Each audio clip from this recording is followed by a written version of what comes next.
Kajian Kitab.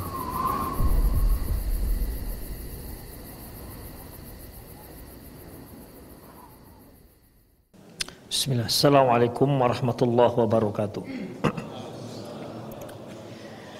Innal hamdalillah nahmaduhu wa nasta'inuhu wa nastaghfiruh wa na'udzu billahi min shururi anfusina wa sayyiati a'malina may yahdihillah fahuwal muhtad wa may yudlil falan tajida lahu waliyyan mursyida. Asyhadu an la ilaha illallah wahdahu la syarika lah wa asyhadu anna Muhammadan abduhu wa rasuluh alladzi la nabiyya ba'dah. Wa qala Allah subhanahu wa ta'ala ya ayyuhalladzina amanu taqullaha haqqa tuqatih wa la tamutunna illa wa antum muslimun. Ya ayyuhalladzina amanu taqullaha wa qulu qawlan sadida yuslih lakum a'malakum wa yaghfir lakum dhunubakum wa may yuti'illaha wa rasulahu faqad faza fawzan 'azima. Ya ayyuhan nasu taqu rabbakumul ladzi khalaqakum min nafsin wahidah wa khalaqa minha zawjaha wa batha minhuma rijalan katsiran wa nisaa'a wattaqullaha alladzi tasaaluna bihi wal arham innallaha kana 'alaikum raqiba. Amma ba'du, nastaqal hadits kitabullah wa khairal hadi hadi Muhammad sallallahu alaihi wasallam wa syarrul umur muhdatsatuha wa kullu muhdatsatin bid'ah wa kullu bid'atin dhalalah wa kullu dhalalatin finnar. Kaum muslimin dan kaum muslimat rahimani Allah wa iyyakum,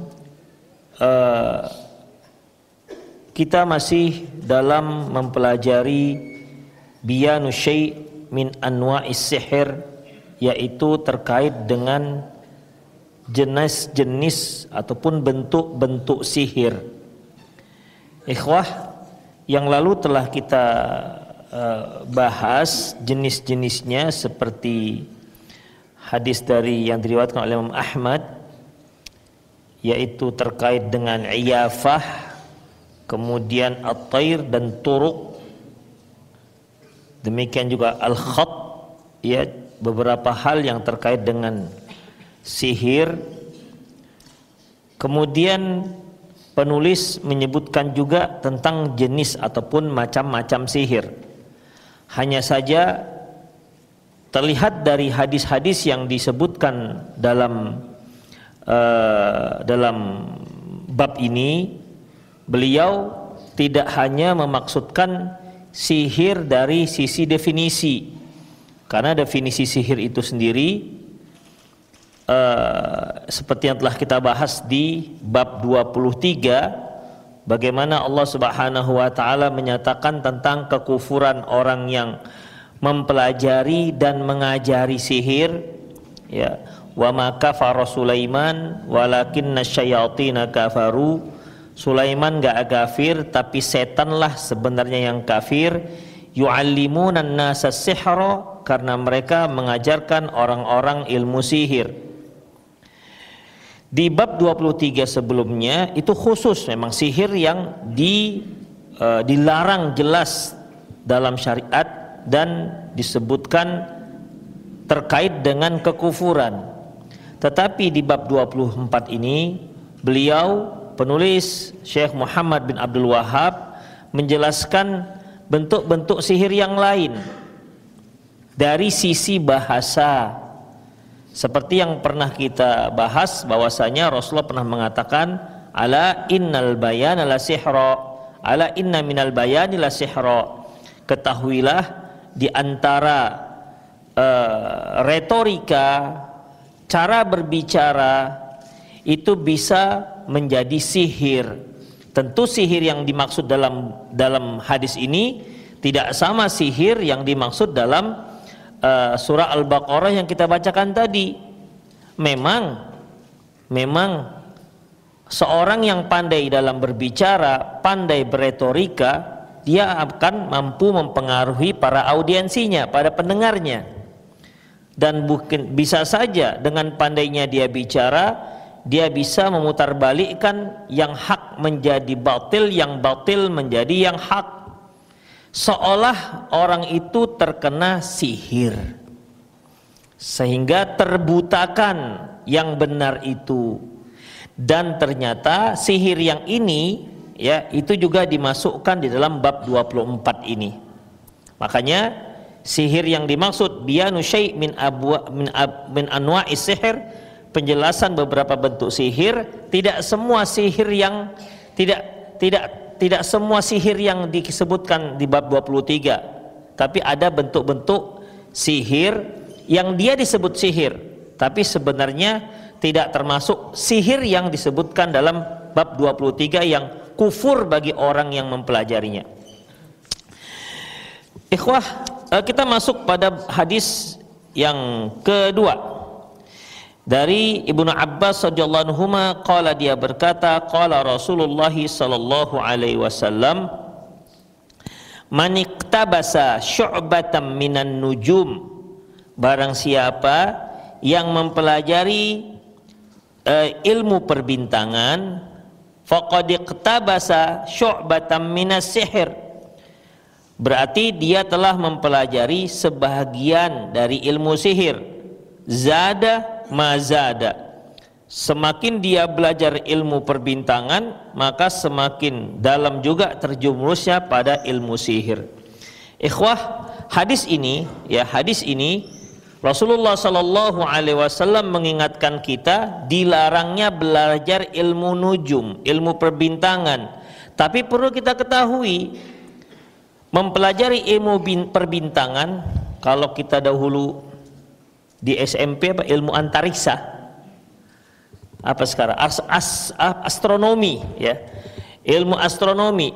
Kalau dia belajar ilmu perbintangan, mempelajari bagaimana ruang angkasa, mengamati bagaimana gerak-gerik daripada planet, bagaimana ruang angkasa, perkembangan ruang angkasa, pergerakannya, meteornya, bintang berekornya dan seterusnya, ya, ini tidak ada masalah.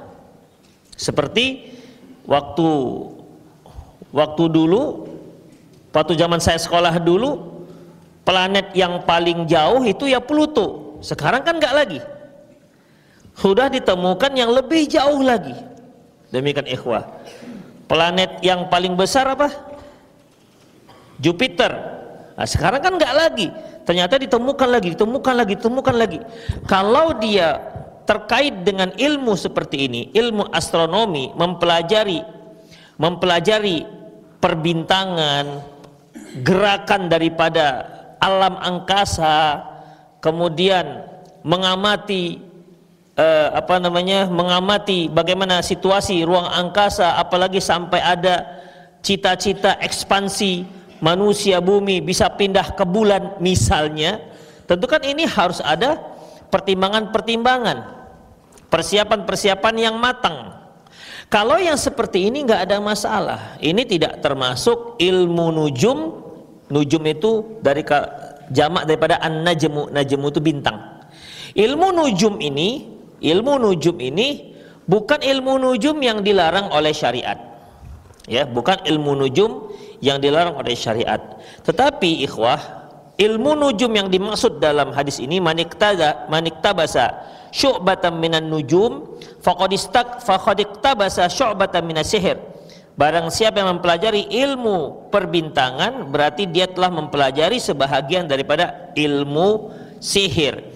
Yang ini yang dimaksud adalah ikhwah rahimanallahu wa iyyakum, mereka mengamati pergerakan angkasa, pergerakan bintang-bintang, pergerakan planet, kemudian memberikan tafsir, mengkaitkan itu semua dengan keadaan yang akan terjadi di muka bumi. Artinya mereka meyakini pergerakan-pergerakan ruang angkasa itu sangat erat kaitannya dengan apa yang akan terjadi di muka bumi.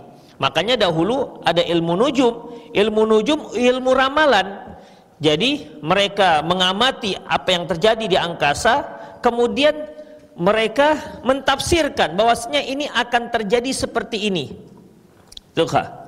Seperti ketika Heraklius, dia juga ahli nujum, ketika dia melihat angkasa, nggak tahulah apa yang dilihatnya, Kemudian dia meyakini bahwasanya nabi yang terakhir itu sudah keluar.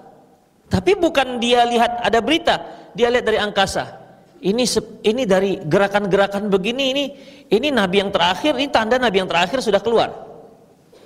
Kemudian dia pun mengirimkan surat hasil daripada analisa dia kepada tukang-tukang nujum, ahli nujum yang lain. Ternyata pendapat para ahli nujum itu sepakat bahwasanya sudah keluar, sudah diutus nabi terakhir.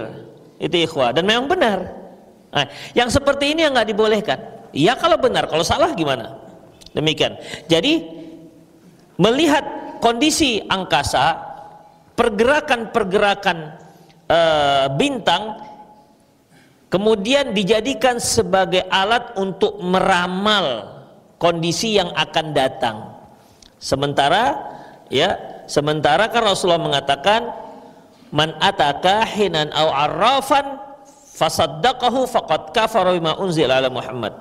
Barang siapa yang mendatangi dukun atau tukang ramal, maka dia telah kafir terhadap apa yang diturunkan oleh Muhammad sallallahu alaihi wasallam. Demikian ikhwah. Tukang ramal itu kan macam-macam. Kalau yang lalu tukang ramal ini dengan cara apa kemarin? Tulis-tulis ya kan? Ditulis-tulisnya tanah, kemudian dia usapnya. Set, berapa yang tinggal gerak garisnya? Berarti ini begini. Itu cara pertama. Ada cara kedua dengan mungkin diambil batu apalah campur dengan keong, diguncang-guncang kemudian diletakkan. Kemudian apa yang susunan yang berserak yang dia lihat, dia ramalkan, dia punya artian. Nah, ini beda dengan kalau kita pas ujian yang kita nggak tahu jawabannya A B C D. Itu ramal nggak itu? Apa namanya? Kan mirip tuh apa gitu? Enggak lah ikhwah, itu tebak-tebak namanya daripada nggak ada jawaban. Demikian ikhwah, ada yang pakai kancing gitu. Ada yang saking yakinnya karena dia nggak bisa, semoga dengan menulis bismillah di atas jawaban, bismillahirrahmanirrahim, dapat berkah dari bismillah bisa jawab. Nggak ngapal gimana jawab. Demikian ikhwah, itu diantaranya. Kalau itu kan undi namanya, tebak-tebakan, bukan meramal. Demikian ikhwah. Jadi yang lalu telah kita sebutkan ciri-cirinya, bentuknya. Kalau yang ini, yang dimaksud dalam hadis ini, meramal dengan melihat bintang-bintang. Meramal dengan melihat bintang-bintang. Makanya di Indonesia juga dikenal dengan ahli nujum, yaitu ahli tukang nujum itu apa? Tukang ramal kan? Ada jenis ramal pakai apa ikhwah? Pakai garis tangan. Ini saya dulu kata ini M, ini miskin ini katanya. Demikian. Ada yang meramal pakai di mana tai lalat, ya kan? Demikian. Jadi itu ramal-ramalan seperti ini, ikhwah. Salah satu daripada ilmu sihir. Salah satu daripada ilmu sihir. Apalagi biasanya. Kalau kemarin pakai dam Jawa itu, kartu Jawa. Apalagi antum ketahui yang pernah antum alami. Itu dia kartu Jawa. Beda, Jawa dengan Cina beda. Oh ya udah, ada Cina juga ya. Sihir Cina berarti itu. Demikian. Dan banyak cara-cara seperti ini, ikhwah. Jadi saya ulangi sekali lagi, yang dilarang oleh Rasulullah ini adalah menjadikan ilmu gerakan-gerakan yang ada di angkasa itu dia sebagai kode bahwasanya akan terjadi seperti ini di muka bumi. Itu yang pertama. Yang kedua yaitu mempelajari gerakan bintang-bintang atau narasi atau dia gugusan bintang-bintang dan dikaitkan dengan pengaruh dia dengan kehidupan di muka bumi. Itu dia. Makanya muncullah yang namanya zodiak-zodiak. Demikian. Ada yang Virgo, ada yang Leo, ada apa lagi? Scorpio. Demikian. Dikaitkan dengan lahirnya seseorang. Demikian. Kalau Scorpio dari bulan berapa ke bulan berapa ya? Scorpio. Ada jenis Scorpio? November. Oh, antum Scorpio? Tenang antum, Virgo. Demikian ikhwah. Jadi ini kan ikhwah dikaitkan, berarti dengan dia lahir gini, dia bintangnya ini. Demikian. Nanti akan muncul setiap berita, apakah koran ataukah majalah akan menyebutkan nasib orang-orang yang punya bintang-bintang ini. Yang bulan November begini, makanya akan muncul ekonominya tidak lancar di bulan ini, bulan Mei nggak lancar, asmara kembang kempis, kemudian apa lagi yang diramalnya, kesehatan, kolesterol naik gitu ya. Yang demikian ya, ini dari mana taunya? Demikian. Kalau anda mau tahu kolesterol naik, ya tes darah tuh kolesterol naik, tapi bukan nengok bintang. Demikian. Dipastikan tidak ada hubungannya. Yang seperti inilah yang dilarang. Makanya saya ulang berkali-kali ikhwah, jangan iseng melihat zodiak. Jangan iseng. Nggak percaya Ustaz, iseng aja, mana tahu gitu kan. Permasalahannya adalah kalau antum baca, ya tentunya biasanya yang dibacanya apa? Yang terkait dengan dia kan? Antum apa? Apanya? Bintangnya? Pura-pura. Anda apa? Ada ki? Nggak ada. Apa? Bintang kejora bukan? Demikian. Bagi orang-orang yang punya, yang sudah tahu dia bintangnya, sedikit banyak dia alah iseng-iseng aja ikhwah. Permasalahannya adalah iseng-iseng seperti itu dikhawatirkan akan masuk syubhat. Demikian. Dibacanya misalnya, saya Virgo misalnya, bulan Agustus saya baca, ekonomi Anda membaik di bulan Agustus. Pas sekali. Istri Anda tambah satu lagi, mantap juga. misal, ini misal ya, ingat, misal. Jangan antum bawa berita kemana-mana. Iya, ini bahaya gini-gini nih. Ini misal, hanya misal. Sekali lagi misal. Udah. Demikian. Artinya bagaimana ikhwah loh? Iya betul juga, pantasan para akhwat mulai dengar dekat. Begitu. Jadi akhirnya kan ada masuk pantasan begini, masuk syubhat. Dan itu ikhwah, lam tuqbal salatuhu arba'ina yauman. Tak terima salatnya 40 hari. Apalagi kalau dikatakan pantas, berarti percaya dia. Faqad kafara bima anzala ala Muhammad, bima unzila ala Muhammad.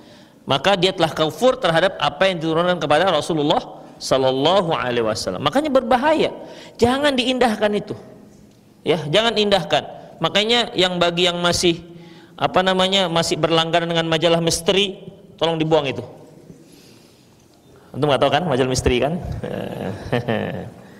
Bahaya itu. Demikian ikhwah, itulah dia ya. Ini yang dimaksud Rasulullah sallallahu alaihi wasallam. Yang dimaksud Rasulullah sallallahu alaihi wasallam. Kemudian, jadi saya ulangi, ilmu nujum, ilmu perbintangan ada dua. Kalau dia ilmu astronomi, mengamati bintang, orbit suatu benda, orbit benda-benda langit, kemudian peredaran matahari dan seterusnya, ya, atau ilmu falak, maka ini tidak masalah, karena itu masalah yang real. Adapun kalau dia mempelajari ilmu bintang itu dengan meyakini bahwasanya gerakan-gerakan bintang tertentu berpengaruh, menunjukkan satu isyarat akan terjadi sesuatu, atau gerakan-gerakan bintang tersebut ataupun gugusan-gugusan bintang yang terbentuk itu menunjukkan bahwa ada pengaruh terhadap kehidupan bumi, maka ini yang termasuk syirik, tidak dibolehkan. Ini yang disebut Rasulullah, maniktabasa syu'batan minan nujum faqad iktabasa syu'batan minas sihir. Barang siapa yang mempelajari sebagian ilmu perbintangan, berarti dia telah mempelajari sebahagian ilmu sihir. Baik, kita lanjutkan hadis berikutnya. Rasulullah sallallahu alaihi wasallam bersabda, "Man 'aqada 'uqdatan," barang siapa yang mengikat buhul-buhul, summa nafatha fiha, kemudian dia hembus buhul tersebut. Buhul ini ikhwah, ikatan-ikatan tertentu, ya. Diikatnya kemudian dia hembus. Faqad sahara, berarti dia telah berbuat sihir. Wa man sahara faqad asyraka, barang siapa yang melakukan sihir, ya yang melakukan sihir berarti dia telah berbuat syirik. Wa man ta'allaqa syai'an wukila ilaihi, dan barang siapa yang menggantungkan hatinya pada sesuatu, maka urusannya akan diserahkan kepada sesuatu tersebut. Demikian ikhwah. Jadi di sini kata Rasulullah menyebutkan bagaimana cara bersihir. Kalau tadi kan kalau yang kemarin kita lihat hadis yang sebelumnya dengan cara buat garis-garis, kemudian dengan iyafah itu dengan melihat burung, demikian, dan lainnya. Kemudian yang tadi dengan melihat bintang, dan ini yaitu dengan meniup-niup buhul. Ini disebut Allah Subhanahu wa taala dalam firman-Nya. Apa itu ikhwah? Iya, apa ayatnya? Min syarrin naffatsati fil 'uqad. Dari keburukan wanita-wanita yang meniup buhul-buhul. Meniup buhul-buhul. Kenapa? Kenapa wanita? Itu dia. Kenapa wanita? Karena zaman dahulu itu ikhwah, yang banyak tukang sihir itu wanita. Makanya waktu kecil-kecil kan kita terkenal kan dengan yang namanya nenek sihir kan. Mana lah kakek sihir? Ada? Nggak masyhur. Mungkin ini juga penyebabnya. Karena dahulu itu yang banyak tukang sihir itu nenek-nenek. Kenapa nggak gadis tukang sihir? Nggak ada kan? Nenek-nenek. Mungkin karena nenek ini yang memang sudah ahli dia. Demikian ikhwah, nenek sihir, tidak ada kakek sihir, bapak sihir, anak sihir. Demikian. Karena apa ikhwah? Karena dahulu itu memang Allahu a'lam bishawab, sepertinya yang banyak tukang sihir itu adalah wanita, dan itu yang wanita-wanita, ya. Itu adalah wanita-wanita. Makanya min syarrin naffatsati fil 'uqad. Dari keburukan wanita-wanita yang meniup di buhul-buhul, karena ini merupakan salah satu cara untuk menyantet seseorang. Demikian ikhwah. Jadi Rasulullah katakan barang siapa yang dia membuat satu ikatan buhul lantas dia tiup-tiup, berarti dia telah berbuat sihir. Jadi antum nggak boleh misalnya ikat tali kemudian antum hembus tali, itu nggak boleh emangnya. Ya tentunya ikhwah, ini tergantung maunya apa. Ya pada dasarnya antum mau tiup apa saja kan gak ada masalah. Antum mau tiup kompor, mau tiup bara api, apalagi yang biasa ditiup? Air panas. Apa air panas? Diminum, mau diminum? Gak boleh ya meniup air panas. Intinya yang sering ditiup mungkin benda-benda yang panas lah ya, benda yang panas. Pada dasarnya tidak apa-apa. Pada dasarnya nggak apa-apa. Kemudian kalau ada ikatan yang kita mengikat sesuatu kemudian kita tiup dia, ini biasanya untuk apa biasanya? Ada fungsi. Kalau air panas jelas kita tiup supaya apa? Agak dingin, atau kita ambil pakai sendok kita tiup. Ini kita terlepas bicaranya masalah boleh nggak boleh ya. Terlepas bicaranya boleh nggak boleh. Tapi ketika kita ambil sendok atau ketika kita minum kopi, kita tiup supaya dia dingin. Demikian ikhwah. Tapi ketika kita mengikat tali kemudian kita hembus-hembus, kira-kira apa fungsinya? Hah? Ya apa kira-kira fungsinya? Hah? Kurang kejar. Allahu a'lam bishawab ikhwah. Ya tentunya ketika kita mau melakukan sesuatu, tentu kita harus tahu fungsinya apa. Ya, misalnya ini, saya punya HP, kemudian saya tiup-tiup. Ini bisa karena apa? Berdebu. Tapi nggak ada apa-apa. Kenapa Ustaz? Enggak, suka aja tiup-tiup. Itu baik perlu dipegang jidatnya itu. Sehat apa enggak? Iya kan? Saya enggak, ini jam. Saya hembus-hembus. Memang kenapa jam kok dihembus-hembus? Tentu ada tujuannya. Karena yang manusia ikhwah, yang manusia itu pasti setiap langkahnya, ini sering saya ulang, setiap langkahnya pasti dia akan perhitungan baik dan buruk, untung dan rugi. Kenapa kita hadir di sini? Karena kita yakini hadir di sini lebih banyak untungnya ketimbang ruginya. Demikian ikhwah. Kita sama-sama hadir di majelis ini setelah pertimbangan bahwasanya di sini lebih banyak untungnya ketimbang ruginya. Kalau seandainya misalnya, siapa sini pedagang? Itu pedagang? Pedagang? Pedagang? Atau pedagang? Ya, enggak ada yang pedagang sini. Pegawai semua? PNS semua? Suwardi pedagang. Bang Wardi misalnya, dia hadir di sini karena dia untuk perhitungan dia di sini sedang ada yang untung. Coba seandainya pas waktu yang sama ada order tempe 3 juta, antum pilih mana, ngaji atau order? Melayani order. Coba kira-kira. Enggak, jujur aja. Saya juga tuh pernah berdagang. Gimana kira-kira? Nah, order itu serius, itu betul itu. Itu betul. Karena jarang-jarang malam-malam kita ada order. Demikian. Besar lagi ordernya. Demikian. Itu dia ikhwah. Artinya manusia itu selalu seperti itu. Ya untung di sini tidak harus untung dunia. Kalau yang mengatakan, "Bang, maaf, saya malam Rabu ngaji, Bang." Kalau udah malam Rabu nggak bisa diganggu. Abang order 100 juta sekalipun, saya nggak meladeni kecuali kalau cash. Demikian. Jadi itu dia. Jadi untung itu bisa keuntungan duniawi, bisa ukhrawi, masing-masing. Demikian ikhwah. Macam tadi juga, dia ikatkan tali, kemudian dia tiup-tiup. Maksudnya apa ente tiup-tiup tali itu? Tentu ada niat tertentu. Demikian. Maksudnya apa? Demikian ikhwah. Mungkin ini yang dimaksud Rasulullah Sallallahu Alaihi Wasallam sebagai orang yang waras, dia mengikat tali kemudian ditiup-tiupnya, pasti ada sesuatu di balik itu. Tujuannya. Di antara tujuannya kemungkinan besar adalah sihir.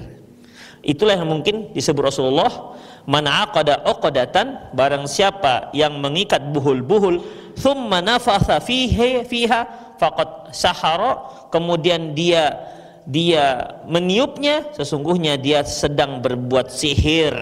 Inilah ikhwah rahimanallahu wa iyyakum. Ya, kalau kita bacakan lagi soal falak, aqul a'udzu birabbil falak, aku berlindung kepada Allah yang menguasai subuh, min syarri ma khalaq, dari kejahatan makhluknya, wa min syarri ghasiqin idza waqab, dan dari kejahatan malam apabila telah gelap gulita.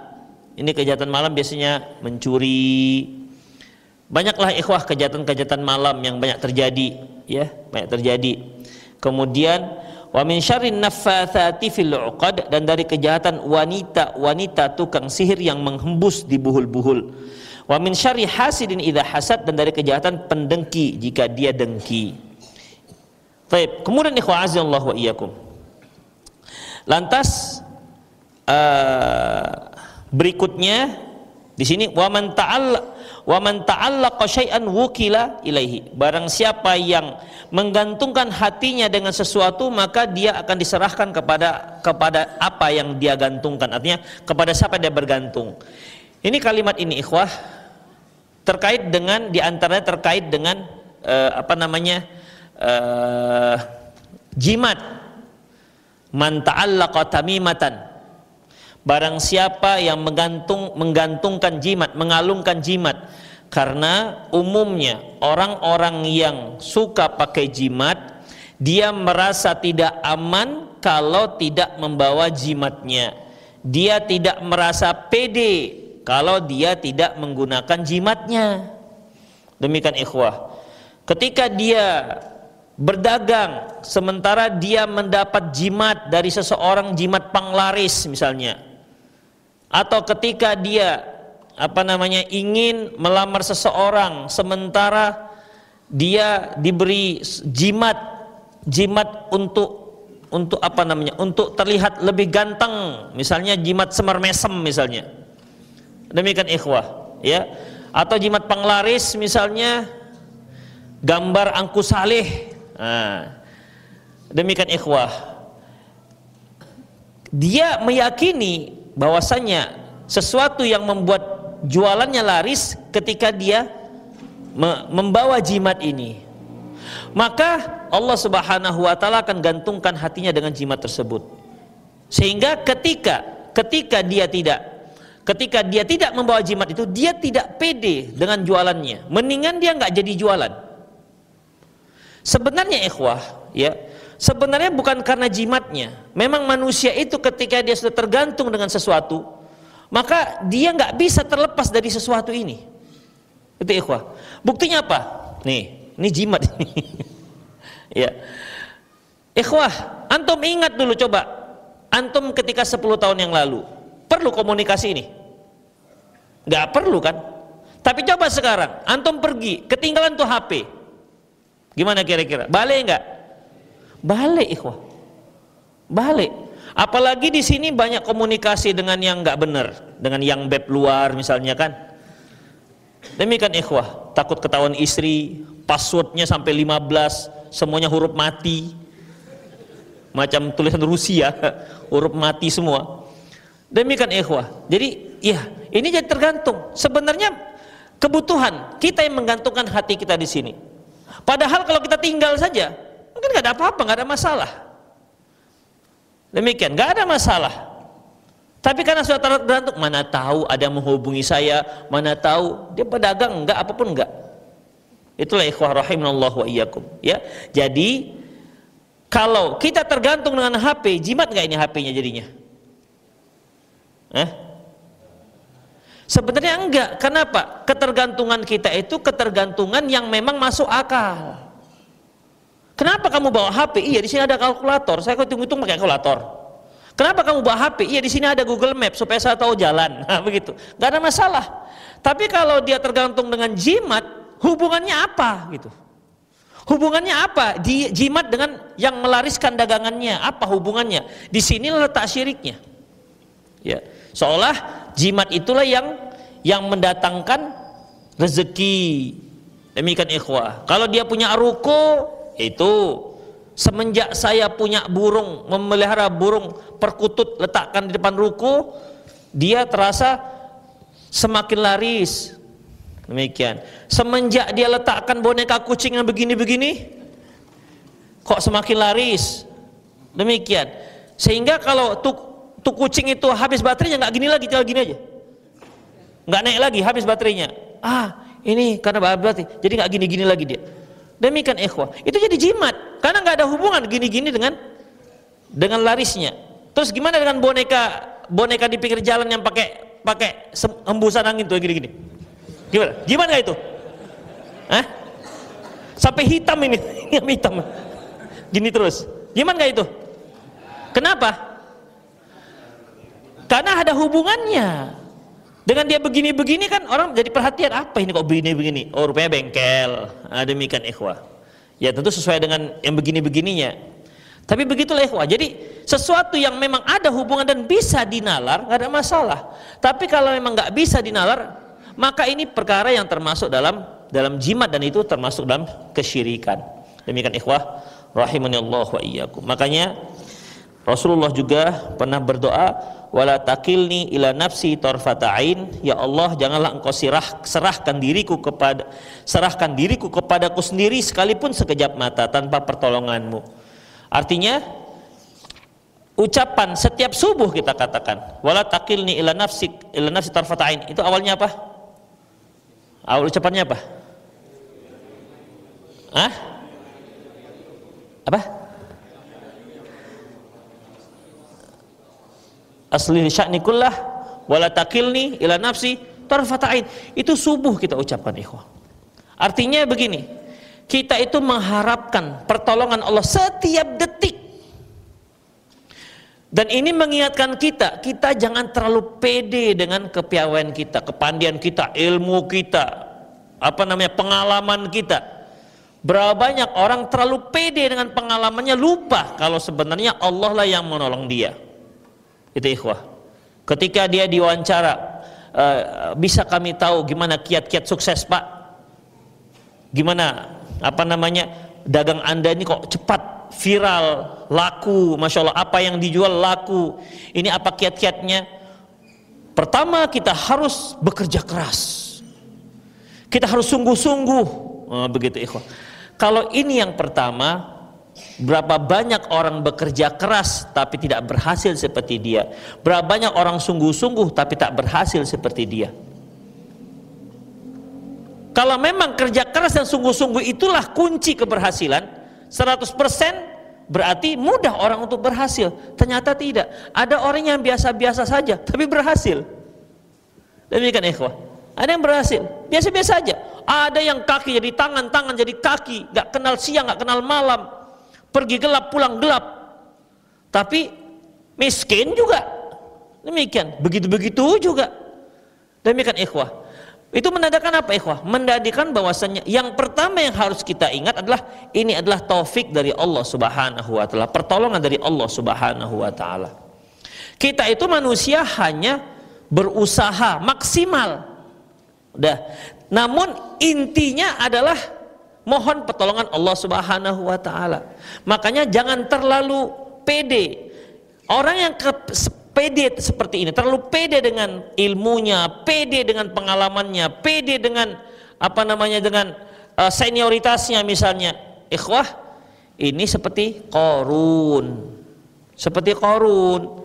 Makanya ketika Nabi Musa alaihissalam mengajak Qarun untuk beriman kepada Allah dan mensyukuri apa yang telah Allah berikan kepadanya karena hartanya melimpah ruah, apa kata si Qarun? Innama utituhu ala ilmin indi. Ini aku dapati dikarenakan ilmu yang ada padaku, bukan ada hubungan dengan Allah, katanya. Jadi karena dia pandai berdagang, pandai memutar modal, sehingga dia menjadi kaya raya.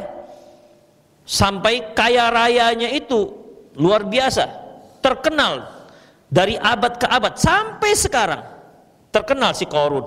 Bahkan Qarun itu kan di daerah Palestina sana. Kalau kita buat sepsi tank, ketemulah harta, maka kita katakan harta Pak Qarun kan? Ini harta Pak Qarun.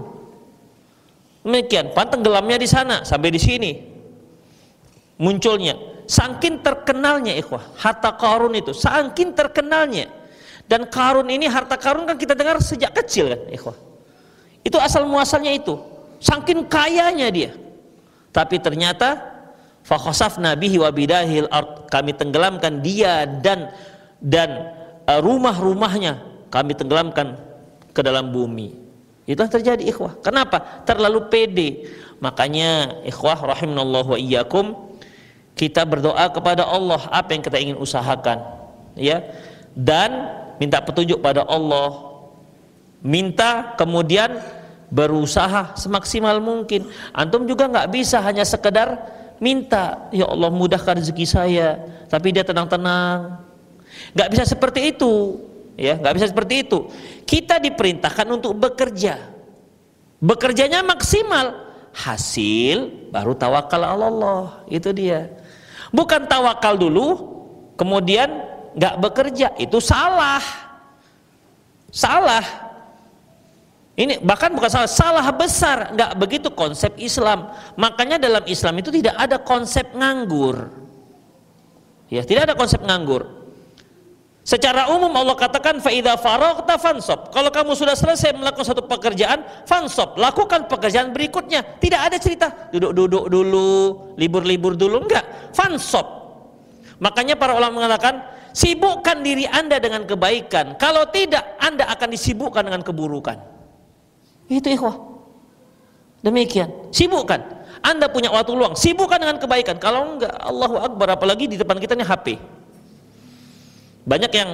Banyak sarana yang tidak bermanfaat yang bisa menjerumuskan kita. Sibukkan. Kalau antum bisa punya kesibukan yang baik, ya, sibukkan aja, nggak apa-apa, sibukkan. Ya, habis ini lakukan ini, habis ini lakukan ini. Jangan sampai ada waktu luang. Demikian ikhwah. Ini waktu luangnya ngobrol di teras masjid dari mulai habis subuh sampai jam 11. Saya pergi, assalamualaikum, lewat saya. Jam 11 pulang, setengah 12, assalamualaikum, masih di situ juga ngobrol.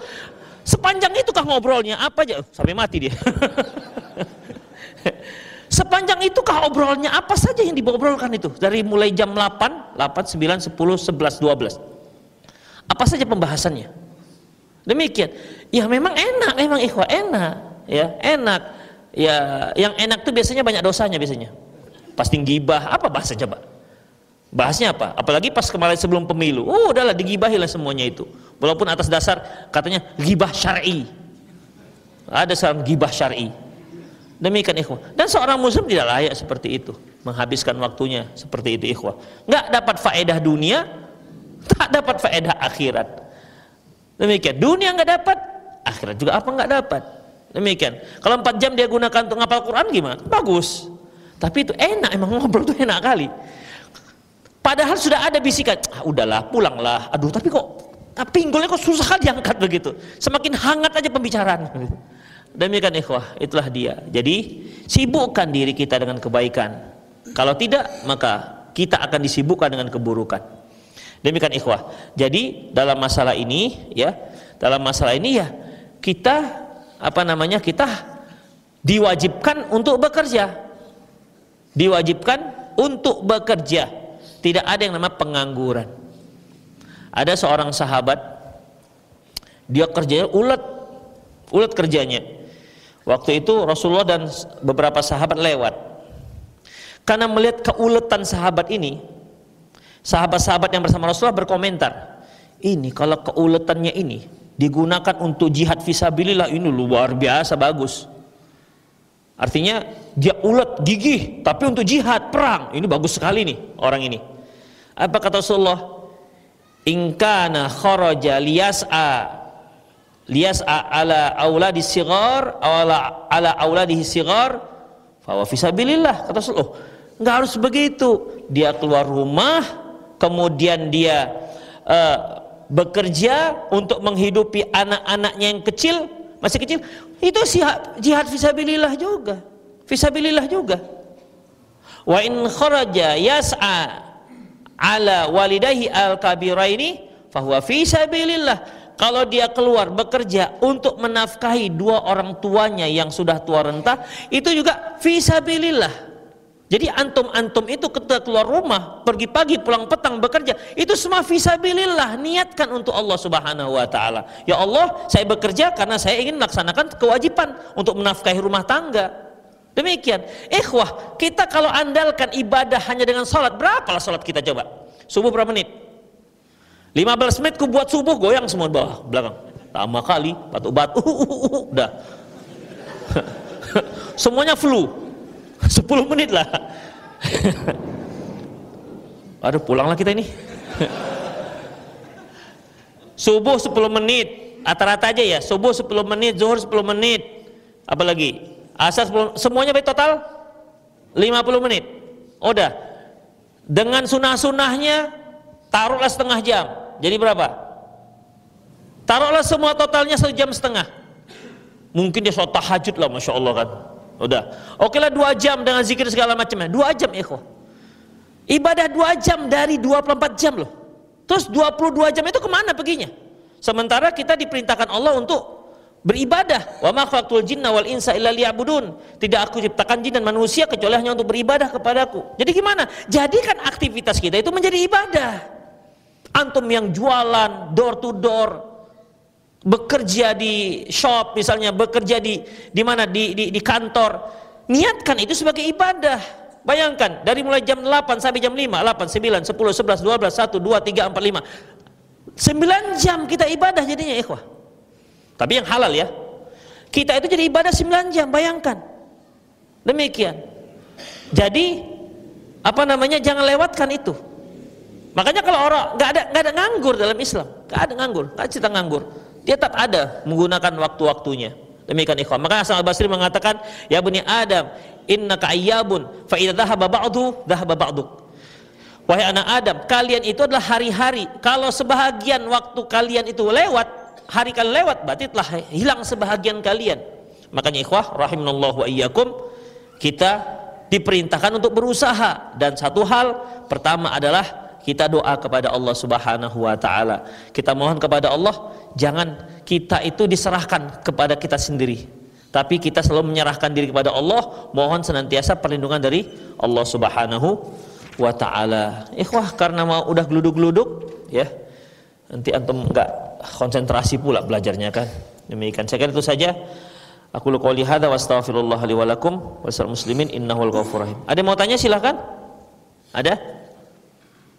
Ya. Terkait dengan pengaruh benda Ya. Waktu SMP kan ada kita belajar gitu.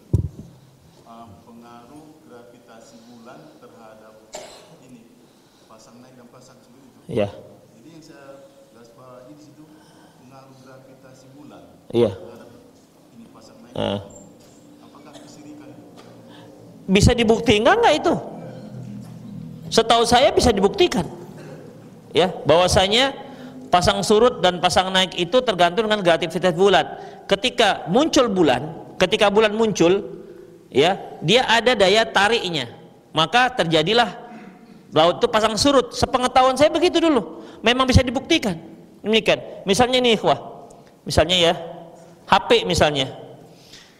Jatuh. Kenapa jatuhnya ke bawah? Kita katakan apa? Teori Einstein, yaitu ada gravitasi bumi. Apakah ada? Ya memang ada pengaruhnya. Demikian. Ketika bisa dibuktikan secara ilmiah, maka tidak mengapa. Oleh karena itu salah satu di Padang mereka memulai puasa dan hari raya dengan melihat laut. Kalau sunnahnya kan melihat bulan. Kalau mereka melihat laut, tengoknya, alah pasang surui kok, katanya kan. Alah pasang surui, maksudnya udah pasang surut. Kenapa?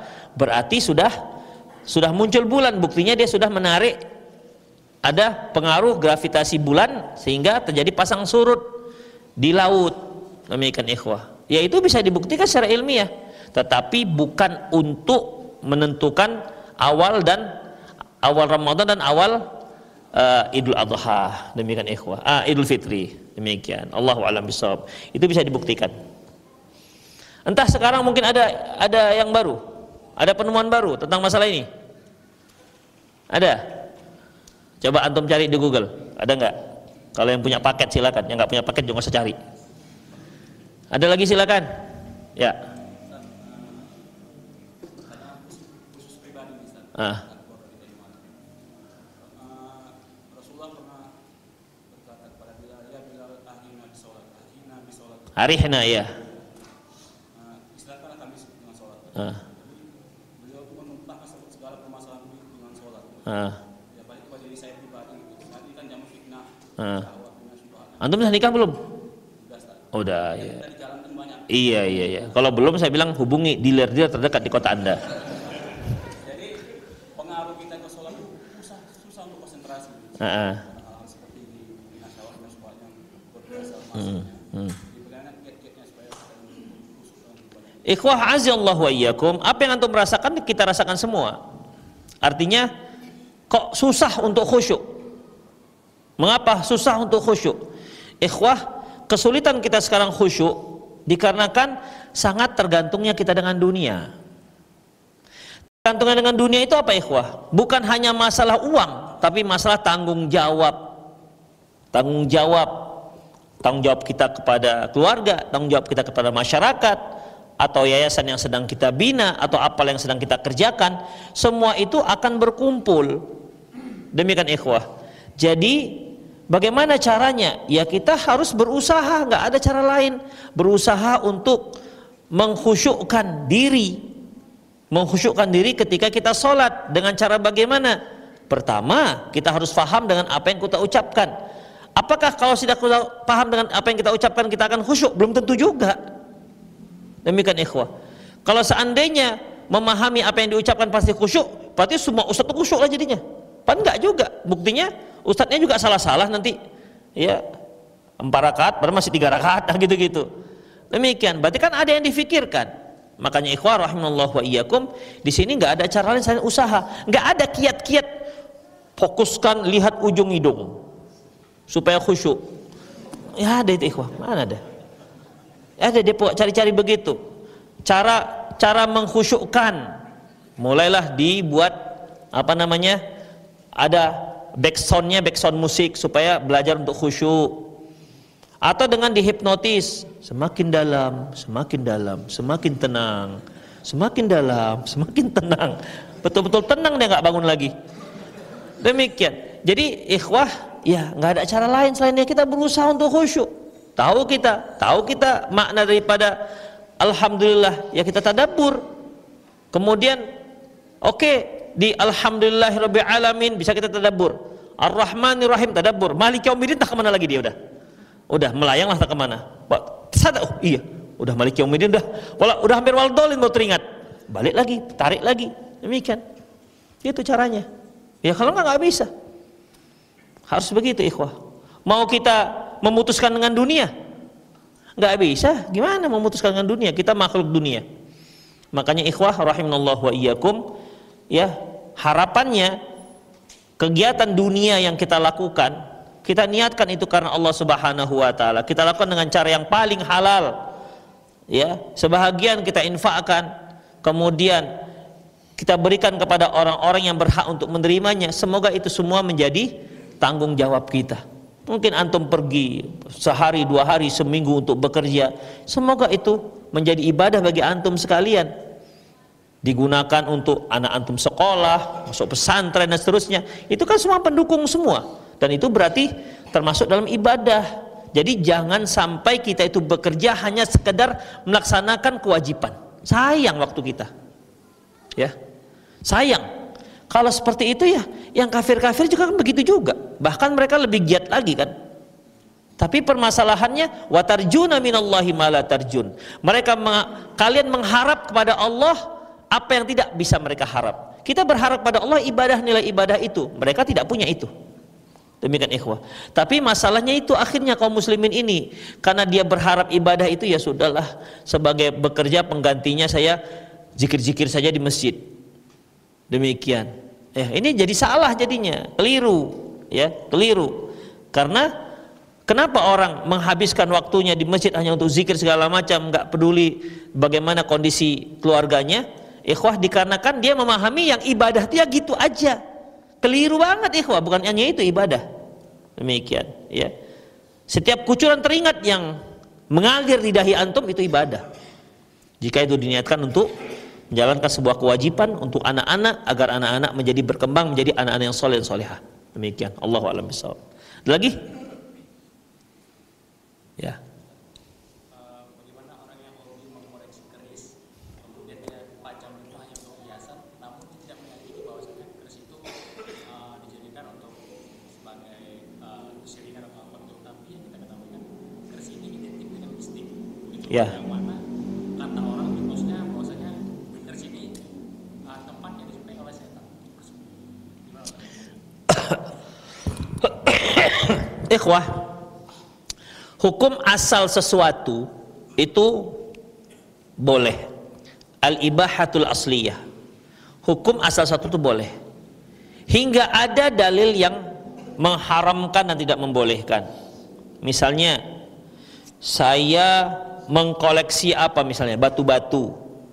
Ya gak ada masalah, antum batu apa aja silakan. Mau batu akik, mau batu bata. Antum mau koleksi batu bata sejak zaman 70-an sampai zaman 2024, yang saya yakin dulu batu bata segini lama-lama kecil, sama-sama batu bata jumbo.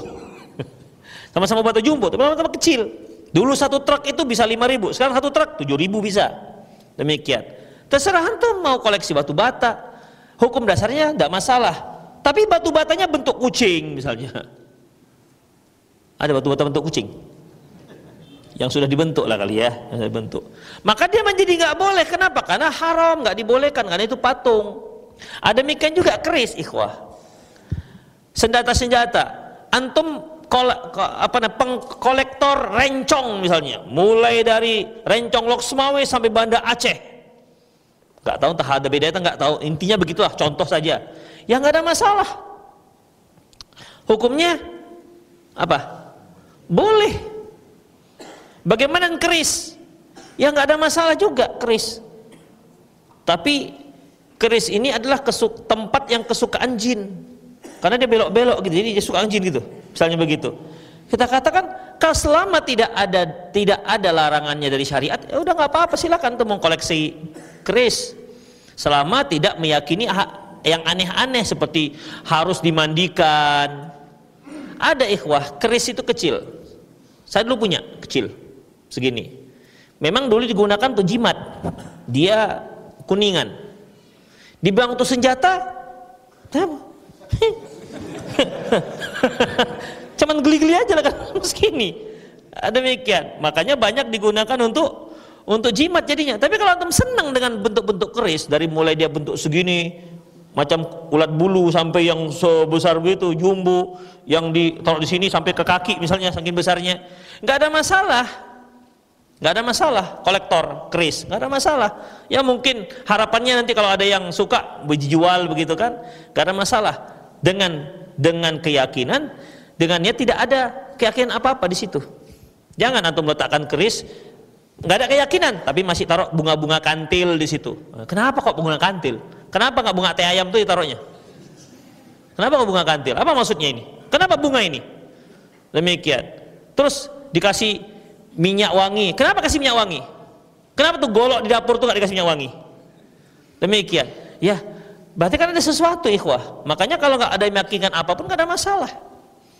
Nggak ada masalah. Terus gimana Ustadz? Ternyata setelah saya koleksi keris ini, di lemari tempat keris itu setiap malam ada bunyi-bunyi. Misalnya gimana? Antum musir itu. Jangan itu, ini bukan tempatmu keris, bukan tempatmu di keris. Gimana baca Quran begitu? Demikian ikhwah. Boleh silakan diusir dia. Ngapain dia tinggal di situ? Udah nggak nyewa. Kalau nyewa boleh juga ya. Demikian, nggak ada masalah karena nggak ada larangan. Beda halnya kalau patung, itu baru nggak boleh, ya, nggak boleh. Ikhwah sudah 9:30. Ada satu lagi silakan. Di 0813 ada, biar kita bacakan satu. 0813 600 661. Oh, nggak ada sepertinya. Oh, ada. Oh, banyak. Banyak rupanya. Sebentar. Aduh, jangan panjang-panjang ya. Ini ada bicara masalah tapi panjang sekali, bacanya panjang. Yang pendek-pendek aja. Bagaimana kedudukan orang yang pernah meminta doa kepada Syekh Sufi yang kemudian dihembuskannya oleh Syekh Sufi tersebut ke dalam air? Apakah ini termasuk sihir dan bagaimana cara bertaubat dari hal ini? Karena salah seorang keluarga saya pernah kedatangan Syekh Sufi dan minta doa. Ikhwah, kalau seandainya minta doa silahkan, ya. Di kitab Tauhid yang pertama kan sudah kita bahas bahwasanya salah satu ruqyah itu dengan cara air dibacakan Al-Quran itu dibolehkan. Air dibaca Al-Quran, tapi ingat bukan dihembus, bukan dihembus, ya, dibacakan. Demikian, bukan diminum juga. Dibeli satu kotak kan, minum beb, jual 100.000, kata gitu sekarang ini. Hanya diminum sedikit, dijual 100.000, nggak ada ikhwah, ini nggak boleh. Demikian, dia dibacakan Al-Quran, bukan diminum seorang habib, bukan, ya. Dibacakan Al-Quran dan tidak dihembus, nggak dihembus ke dalam air. Kenapa ikhwah? Karena ada larangan menghembus air. Nah, demikian, dibacakan saja, dibacakan Al-Quran boleh, itu dibolehkan. Demikian ikhwah, ya. Tapi yang tadi gimana dia tanyanya? Diludahi dia gimana ya tadi? Dia mana nih tadi? Tar. Dihembus. Nah, sebentar. Aduh, hilang pula ini. Ya udahlah, intinya begitu aja ikhwah. Kalau yang untuk masalah air di ruqyah, selama dia yang dibacakan itu Al-Quran, ingat ikhwah dulu salah satu cara meruqyah yaitu dengan letak ludah ditunjuk kemudian letakkan di tanah. Masih ingat? Nggak ingat? Ya udahlah kalau nggak ingat. Ada 7 cara dengan meludah tanpa tanpa air liur, hanya dengan membacakan saja, dengan meletakkan tangan, dengan meletakkan air liur ke tanah, kemudian tangan yang kena air liur yang ada tanahnya diletakkan tempat yang sakit, diantaranya yang disebutkan tadi, yaitu dengan cara meminumnya, membacakan Al-Quran, membacakan Al-Quran ke air, dibacakan saja air itu dengan Al-Quran, itu dibolehkan. Allahu a'lam bishawab. Baik, demikian ikhwah itu saja. Semoga bermanfaat. Aku qouli hadza wa astaghfirullah li wa lakum wa lisal muslimin innahu wal ghafurur rahim. Subhanakallah wa bihamdik asyhadu an la ilaha illa anta astaghfiruka wa atubu ilaik. Wa akhiru da'wana alhamdulillahirabbil alamin. Assalamualaikum warahmatullahi wabarakatuh.